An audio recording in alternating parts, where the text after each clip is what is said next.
Bab 1444. Mempermalukan di depan umum. Cindiana hanya merespon mereka semua dengan senyuman yang sopan. Wajah para kultivator itu pun memerah setelah mendapat respon dari Cindiana dan mereka terlihat begitu berbahagia akan hal ini. "Cindiana, kapan kamu kembali?" Saat ini, terdengar sebuah suara yang sangat lembut. Seorang pria muda berjalan dari tengah istana sambil tersenyum ke arah mereka. Ginting Qin. Ekspresi wajah para kultivator yang ada di sekitar Cindiana seketika berubah setelah menyadari keberadaan pria muda tersebut. Bahkan beberapa dari kultivator tersebut segera memberi jalan untuk pria muda itu agar bisa berjalan ke sisi Cindiana. Para kultivator itu sepertinya sangatlah takut kepada Ginting, kata Erik setelah melihat situasi tersebut. Ginting merupakan garis keturunan kedua dari keluarganya dan ia merupakan putra dari Filbert. Dia juga merupakan adik kandung dari Edward dan termasuk sebagai salah satu anggota keluarga Qin yang jenius. Beberapa waktu yang lalu, dia baru saja melewati ujian kemampuan dan mendapatkan 3 unsur energi ungu. Tetapi bocah ini memiliki sikap yang sangat buruk. Mungkin saja para kultivator itu tidak ingin menyinggung perasaannya agar tidak terjadi sesuatu yang tidak diinginkan nantinya. Kata Nana kepada Erik. "Kakak, aku tidak berbohong kepadamu kan? Kak Cindiana sangatlah cantik bukan? Apakah kamu tertarik padanya?" tanya Nana sambil tersenyum. Erik tersenyum tipis setelah mendengar hal ini. Sebelumnya, Nana terus memperkenalkan Cindiana dan mengatakan segala yang baik tentang Cindiana kepada Erik. Hanya saja Nana tidak tahu kalau Erik sudah mengenal Cindiana lebih awal. Cindiana tersenyum hormat ke arah Ginting. Ginting juga merupakan salah satu sosok yang ingin mendapatkan Cindiana. Namun sejak Cindiana bertemu dengan Erik, Cindiana tidak lagi tertarik kepada pria-pria lain yang ada di sisinya saat ini. "Cindi, aku telah menyediakan tempat duduk khusus untuk kamu, yaitu di sisi aku. Tempat ini sangatlah berisik, mari kita duduk di dalam saja," kata Ginting sambil mempersilahkan Cindiana untuk masuk ke dalam. "Tidak perlu, Tuan Qin.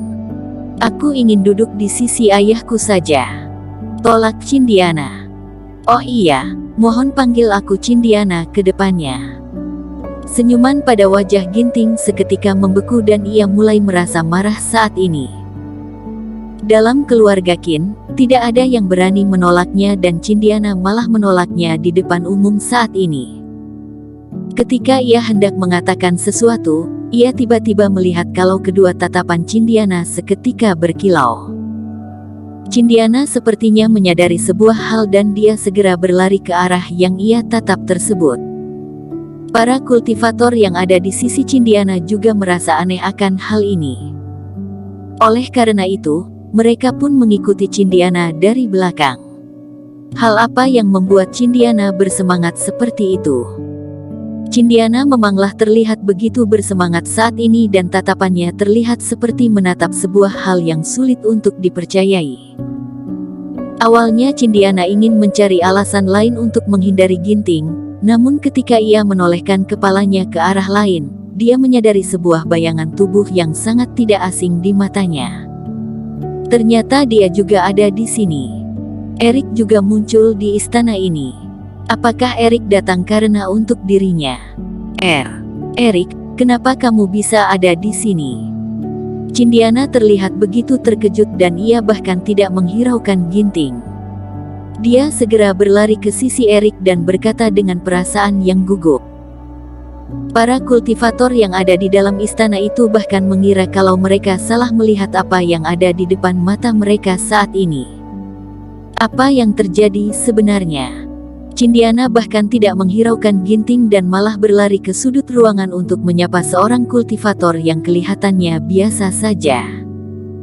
Bahkan Cindiana bersikap begitu ramah terhadap pria tersebut.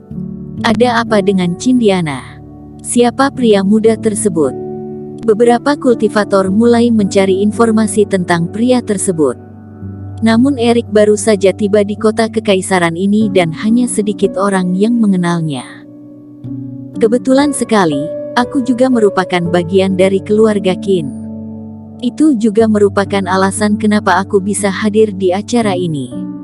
Aku tidak menyangka kalau kamu juga datang menghadiri acara ini, kata Erik sambil tersenyum. Oh iya, kamu juga bermarga Qin, aku sama sekali tidak terpikir akan hal ini. Benar-benar bodoh, kata Cindiana sambil menepuk kepalanya sendiri. Dunia ini sangatlah luas. Cindiana tidak menyangka kalau Erik merupakan salah satu anggota dari keluarga Qin. Setelah melihat sikap manja dari Cindiana terhadap Erik, para kultivator merasa begitu terkejut dan tidak berani mempercayai hal ini. Apakah dia masih merupakan gadis tercantik di dinasti Qin yang terkenal akan sikap cueknya itu? Mereka sama sekali tidak pernah melihat Cindiana bersikap ramah seperti ini sebelumnya. Erik, apakah ada orang yang duduk di sisi kamu? Tanya Cindiana. Seharusnya tidak, jawab Erik sambil melihat kedua sisinya yang tidak ada orang itu. Kalau begitu apakah aku boleh duduk di sini? Kata Cindiana dengan tersipu malu. Tentu saja boleh.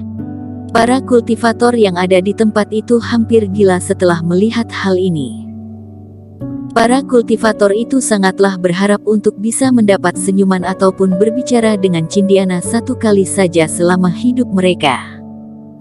Namun bocah bernama Erik itu malah bersikap santai dan tidak begitu menghiraukan Cindiana. Bahkan Cindiana harus memohon untuk bisa duduk di sisinya. Apa yang terjadi? Apakah yang kami lihat saat ini adalah hal yang salah? Hingga saat ini, Cindiana tidak dapat dimiliki oleh orang lain dan para kultivator yang ada di tempat itu mulai memikirkan apa alasan yang sebenarnya. Di sisi lain, ekspresi wajah Ginting terlihat begitu kaku. Dirinya lalu menggepalkan telapak tangannya dengan penuh amarah. Aura tubuhnya mulai tersebar luas hingga membuat beberapa kultivator harus berjalan mundur.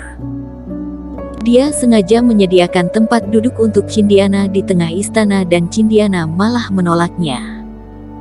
Dia bahkan rela berlari untuk duduk di sudut ruangan. Hal ini benar-benar membuatnya tersinggung. Bocah itu juga terlihat sangatlah dekat dengan Cindiana. Siapa bocah itu sebenarnya? Bagi Ginting, Cindiana sudah merupakan wanita miliknya dan dia tidak akan membiarkan pria lain untuk mendekati Cindiana. Cindiana, apakah kamu salah mengenali orang? Bocah ini hanyalah salah satu anggota klan yang datang ke acara ini. Dia bahkan tidak memiliki kemampuan apapun. Kamu akan membuat dirinya menjadi sombong jika kamu tetap duduk di sini.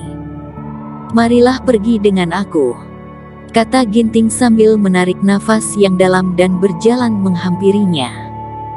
Dia tidak mengenal Erik, namun dia tahu kalau ini merupakan area tempat duduk yang dikhususkan untuk anggota klan yang memiliki kedudukan yang sangat rendah.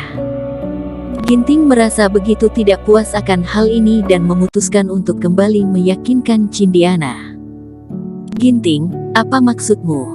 Kata Cindiana sambil mengerutkan keningnya. Maksudku adalah mereka tidak layak untuk duduk bersama kamu. Mereka bagaikan semut-semut kecil yang tidak berguna. Mereka bahkan tidak layak untuk berbicara dengan kamu, kata Ginting sambil melirik ke arah Erik dengan tatapan yang hina. Setelah mendengar itu, ekspresi wajah Cindiana seketika berubah menjadi murung. Senyuman pada wajahnya seketika menghilang dan ia kembali menatap Ginting dengan ekspresi penuh amarah. Tuan Qin, aku harap kamu bisa memperjelas hal ini dengan baik. Aku memiliki kebebasan untuk duduk di tempat yang aku inginkan. Lagi pula aku tidak memperdulikan identitas Erik dan aku sangat membenci orang yang suka membeda-bedakan kedudukan dari setiap orang. Erik adalah temanku dan semua perkataan yang kamu ucapkan tadi sama saja sedang menghina aku. Jika kamu tidak segera pergi dari tempat ini, aku juga tidak akan menganggap kamu sebagai temanku lagi. Cindiana, kamu Wajah Ginting terlihat begitu memerah dan ia hampir tidak bisa mengontrol amarahnya. Cindiana bahkan mempermalukan dirinya di depan umum hanya karena pria bernama Erik ini. Bersambung.